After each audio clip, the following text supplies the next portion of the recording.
আপনাকে এই মুহূর্তে এখানে থাকতে হবে না, আপনি বরং বাইরে গিয়ে রেস্ট নিন, আমি বেরোনোর সময় ডেকে দেবো। Okay sir. Thank you.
তোমার শরীরটা এখন আগের থেকে অনেক বেটার আছে।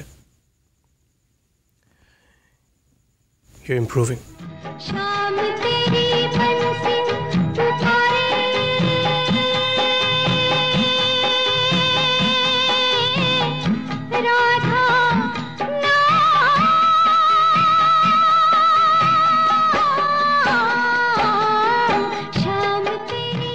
কটা বাজে এখন?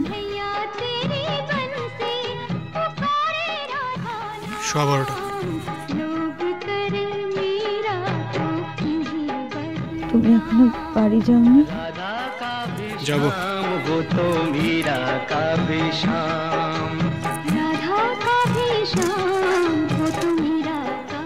অনেক রাত হলো তো।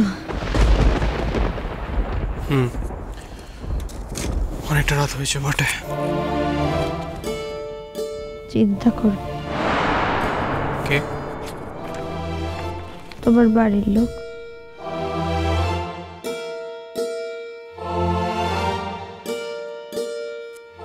আর দিদি ভাইও।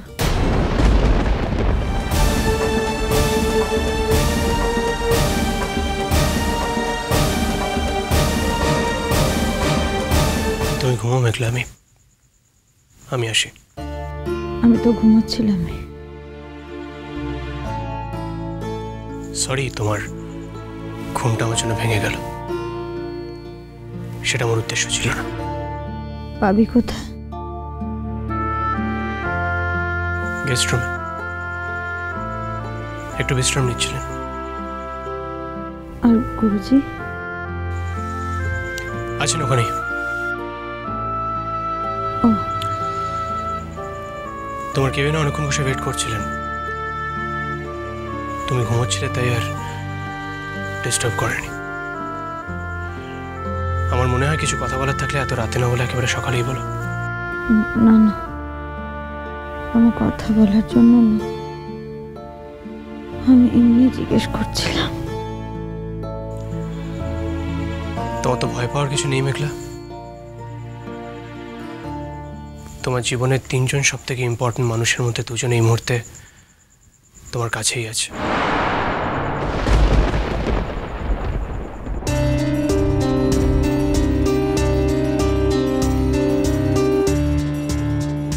কেন, তোমার বাবা, গুরুজি, ওনারা তো তোমার জীবনের সব থেকে ইম্পর্টেন্ট 2টা মানুষ, তাই না? আর একজন? সেটা তো তোমার নিজেরই জানার কথা, সে উত্তরটা তো আমার তোমাকে দেওয়ার কথা নয়।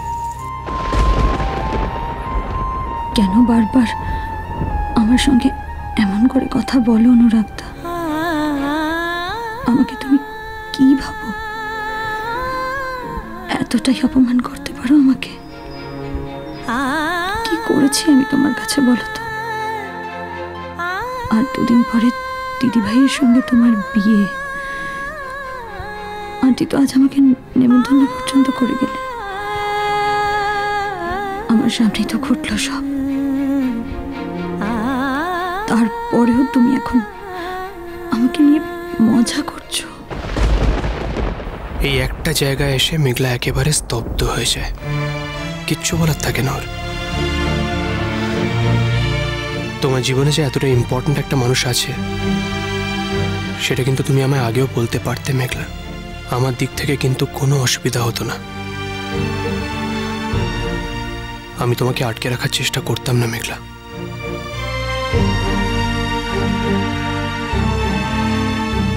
এসব কথা এখন থাক অনুরাগদা। তাই হোক, এসব কথা শুনতে তো তোমার এখন ভালো না লাগারই কথা। না, লাগছে না। তবু কেন বলছো?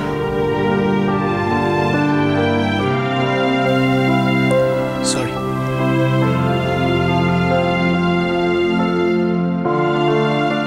তোমার বয়ফ্রেন্ড যে তোমার জন্য ঠিক কতটা ইম্পর্টেন্ট সেটা আমি জানি মেঘলা। তার উপর আবার তোমার সঙ্গে এই মুহূর্তে তার ঝগড়া হয়েছে। এমন একটা সময় এই কথাগুলো আমার সত্যি বলা উচিত হয়নি, কিন্তু তোমার মতো একটা মানুষকে কেউ দূরে সরিয়ে রাখতে পারে কি করে? এবার তুমি বাড়ি যাও।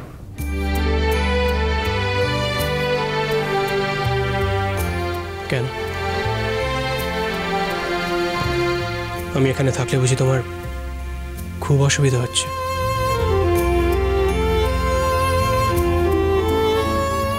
আমার জন্য শুধু শুধু এত কষ্ট কেন করবে? সব রোগীর জন্যই কি এতটা করো? ঠিকই বলেছ। তোমার জন্য বোধহয় আমার এতটা করা উচিত হয়নি। আমি তো সত্যি আমার বাকি পেশেন্টদের জন্য এতটা করি না।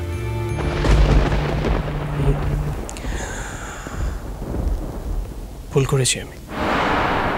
আফটার অল তুমি তো আমার কাছে আর বাকি 4টে পেশেন্টের মতনই।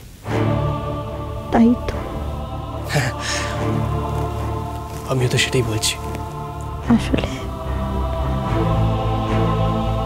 প্রয়োজনের থেকে বেশি কিছু করলে আমার মনে হবে তুমি আমায় দয়া করছো। তোমাকে দয়া করার স্পর্ধা আমার সত্যিই নেই মেঘলা।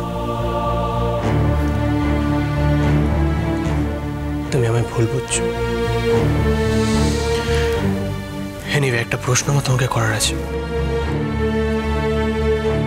খুব জরুরি, আর সেটা পুরোপুরি তোমার ডাক্তার হিসেবে করতে পারি? কি? গত 5 দিনে জল ছাড়া আর কিছু খাওনি কেন?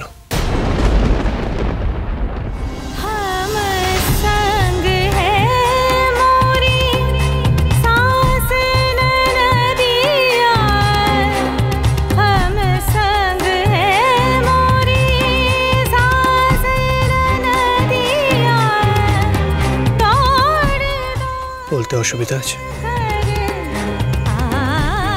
না? মানে তোমার পার্সোনাল লাইফ আমার সঙ্গে ডিসকাস করতে তোমার অসুবিধা থাকতেই পারে,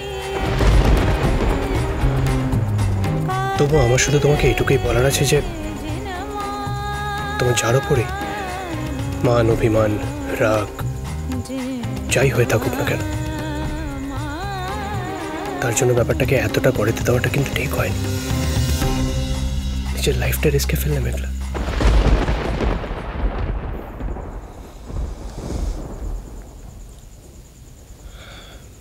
ব্যাপারটা কিন্তু কথাবার্তা বলেও মিটিয়ে নেওয়া যেতে পারত। আমার কারোর উপর কোনো রাগ নেই, কোনো অভিমানও নেই। আমার রাগ করারও কেউ নেই, অভিমান করারও কেউ নেই। তাই বুঝি? হ্যাঁ, তাই।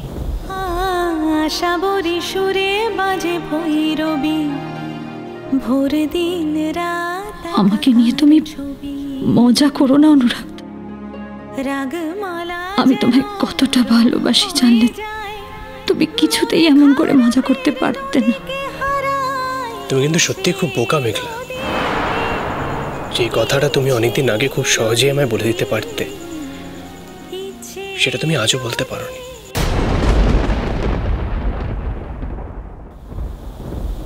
কি কি সেটা বোধহয় আমার তোমাকে বলতে হবে না, তুমি নিজে খুব ভালো করে জানো। না, বুঝি না। কেউ যদি সবটা বুঝেও না বোঝার ভান করে, সবটা জেনেও জানে না বলে দাবি করে, তাহলে তো আমার কিছুই বলার নেই মেঘলা।